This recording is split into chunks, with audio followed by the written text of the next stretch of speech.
Assalamualaikum warahmatullahi wabarakatuh. Halo semuanya, selamat datang di video pembelajaran pendidikan Islam.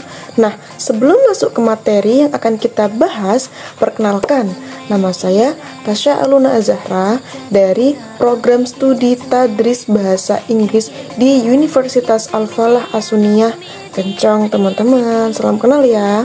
Kali ini kita akan membahas topik yang sangat penting dan sering kali terlupakan dalam proses belajar mengajar, yaitu peserta didik dalam pendidikan Islam, teman-teman. Kenapa sih ini tuh sangat-sangat penting? Dikarenakan dalam proses pendidikan, peserta didik bukan hanya pelengkap, tapi justru pusat dari pendidikan itu sendiri. Yuk, simak penjelasan lengkapnya sampai akhir. Nah, yang pertama yang akan kita bahas adalah pengertian peserta didik. Seperti ini dalam PPT, dalam Islam, peserta didik tidak hanya dianggap sebagai murid yang datang untuk menerima ilmu, tapi lebih dari itu.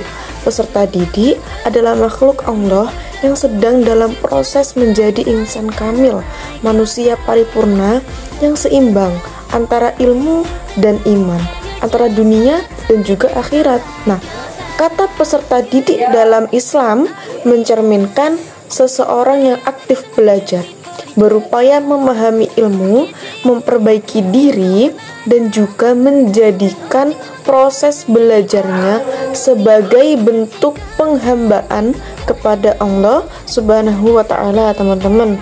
Nah, dalam Al-Quran, Allah itu berfirman, teman-teman. Ada yang tahu nggak? Aku bacain artinya saja ya. Allah akan meninggikan orang-orang yang beriman di antara kamu dan orang-orang yang diberi ilmu beberapa derajat. Quran Surah Al-Mujadilah ayat 11. Jadi jelas ya bahwa dalam Islam kedudukan seorang peserta didik sangatlah tinggi selama dia menuntut ilmu dengan niat yang benar. Oke. Nah, yang nomor 2 nih yang akan kita bahas apa? Ada yang tahu? Yang kedua adalah kedudukan peserta didik. Nah, peserta didik dalam Islam memiliki kedudukan yang sangat amat mulia. Bahkan Nabi Muhammad SAW menyebut bahwa menuntut ilmu adalah ibadah. Ada 3 kedudukan utama peserta didik dalam pendidikan Islam. Nah, bisa dilihat di slide yang sudah saya tampilkan di belakang ya teman-teman. Yang pertama yaitu sebagai hamba Allah yang memiliki tugas untuk mencari ilmu sebagai jalan menuju kebaikan dan ridhonya Allah. Nah, yang nomor 2 adalah sebagai amanah. Nah, setiap peserta didik, terutama anak-anak, adalah amanah bagi orang tua dan juga guru yang harus menjaga dan diarahkan ke jalan kebenaran. Yang nomor 3 yaitu sebagai khalifah di bumi. Nah, peserta didik adalah calon pemimpin yang akan mengelola kehidupan ini. Maka pendidikan itu menjadi bekal untuk mempersiapkan mereka memikul amanah tersebut. Nah, ini juga membuktikan bahwa peserta didik bukan hanya individu yang belajar membaca dan juga menulis, tetapi juga calon pemimpin umat dan pewaris peradaban Islam, teman-teman. Nah, poin ketiga yang akan kita bahas adalah tujuan pendidikan Islam bagi peserta didik. Nah, tujuan utama pendidikan Islam itu adalah membentuk manusia yang beriman, berilmu, dan juga berakhlak mulia. Nah, secara spesifik, pendidikan terhadap peserta didik dalam Islam itu bertujuan untuk yang pertama, menanamkan iman dan tauhid yang kokoh sejak dini. Nah, yang nomor 2 yaitu membentuk akhlakul karimah agar peserta didik bisa menjadi pribadi yang mencerminkan ajaran Islam. Yang nomor 3 yaitu membangun kemampuan berpikir dan intelektual. Nah, ini itu agar mampu menjadi insan yang kritis dan juga solutif. Nah, yang nomor 4 yaitu menumbuhkan kesadaran sosial dan juga tanggung jawab terhadap masyarakat.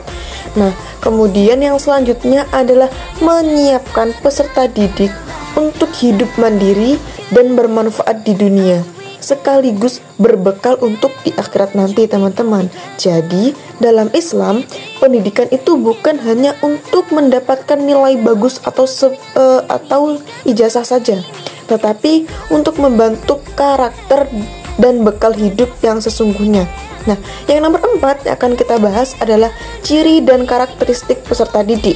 Nah, kita lanjut nih ke bagian penting lainnya, yaitu ciri-ciri peserta didik menurut pendidikan Islam. Nah, Islam itu memandang peserta didik sebagai individu yang mempunyai potensi besar yang bisa dikembangkan melalui proses pendidikan yang amat baik. Nah, berikut ini beberapa itu ciri-ciri dan karakteristik peserta didik dalam Islam. Nah, bisa dilihat di slide yang sudah saya tampilkan. Yang pertama adalah memiliki fitrah, yaitu setiap anak dilahirkan dalam keadaan fitrah, yakni suci dan cenderung kepada kebenaran. Nah, dalam hadis disebutkan setiap anak itu dilahirkan dalam keadaan fitrah. Hadis riwayat Bukhari dan Muslim. Oke, selanjutnya yang nomor 2 adalah unik dan juga berbeda. Nah, setiap anak punya kepribadian, minat, dan juga kemampuan yang berbeda-beda. Maka pendekatan di pendidikan pun harus variatif, tidak bisa disamaratakan. Oke, karena individu pun juga berbeda-beda ya. Kemudian yang selanjutnya adalah belajar bertahap. Peserta didik berkembang secara bertahap, baik secara jasmani, intelektual maupun rohani. Guru dan orang tua harus sabar dan konsisten dalam membimbing teman-teman. Kemudian yang selanjutnya adalah butuh teladan. Nah, anak-anak itu sangat cepat meniru. Maka guru dan orang tua itu harus menjadi contoh dalam akhlak, sikap, dan juga tutur kata. Kemudian yang selanjutnya adalah peka terhadap lingkungan. Mereka itu sangat mudah dipengaruhi oleh lingkungan sekitar, teman-teman. Jadi pendidikan Islam harus membentuk lingkungan yang baik pula. Nah, yang nomor 5 yang akan kita bahas adalah hak-hak peserta didik dalam Islam. Oke, pendidikan Islam itu tidak hanya membicarakan kewajiban, tetapi juga menekankan pentingnya hak-hak dalam peserta didik. Nah, di antara hak-hak yang harus diberikan kepada peserta didik adalah yang pertama, yaitu hak mendapatkan pendidikan Islami yang layak. Oke, pendidikan yang tidak hanya berorientasi duniawi, tapi juga membentuk akhlak dan juga spiritualitas. Kemudian yang kedua yaitu hak diperlakukan adil. Jadi tidak boleh ada diskriminasi dalam pendidikan, baik karena gender, status sosial maupun kemampuan akademik. Nah, kemudian ada hak bertanya dan mengembangkan diri. Nah, peserta didik itu punya hak untuk bertanya, berdiskusi, dan mengekspresikan ide-ide mereka. Nah, kemudian ada hak atas keamanan dan kenyamanan, baik fisik maupun emosional. Nah, lingkungan belajar itu juga harus bebas dari kekerasan dan juga pelecehan. Nah, dalam Islam, guru dan orang tua itu dituntut untuk mendidik dengan kasih sayang, bahkan dengan paksaan atau ketakutan pun gitu. Lanjut, yang nomor 6 adalah tanggung jawab sebagai peserta didik. Nah, jadi selain memiliki hak, peserta didik itu juga punya tanggung jawab dalam proses pendidikan. Nah, di antaranya adalah yang pertama, yaitu bersungguh-sungguh dalam belajar. Jadi, Islam itu mengajarkan bahwa belajar itu bagian dari ibadah.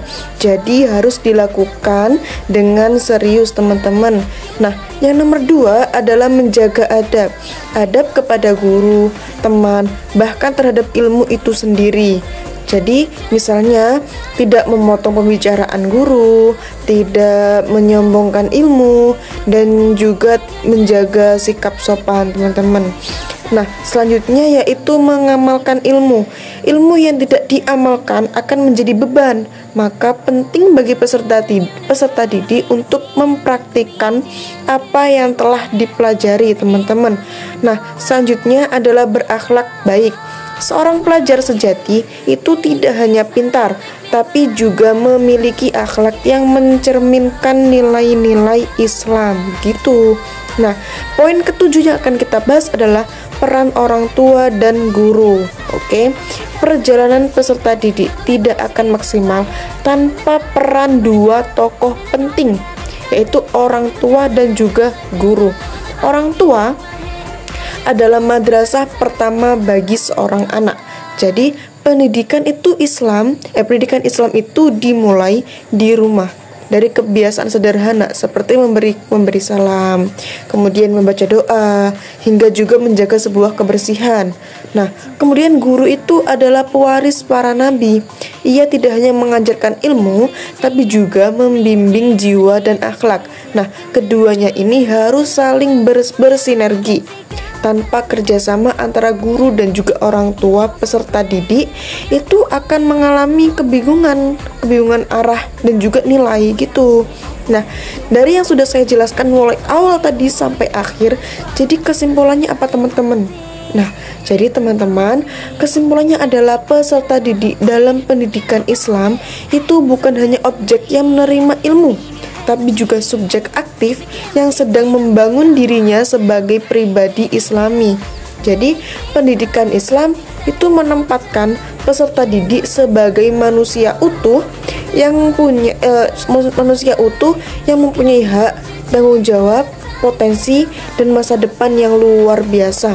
Maka dari itu, mari kita tumbuh menjadi pembelajar yang haus akan ilmu, rendah hati, dan juga senantiasa menjadikan proses belajar sebagai jalan mendekatkan diri kepada Allah Subhanahu wa Ta'ala. Jadi semoga kita semua bisa menjadi peserta didik yang diridhoi oleh Allah Subhanahu wa Ta'ala. Terima kasih dari saya. Sekian materi kali ini. Wassalamualaikum warahmatullahi wabarakatuh.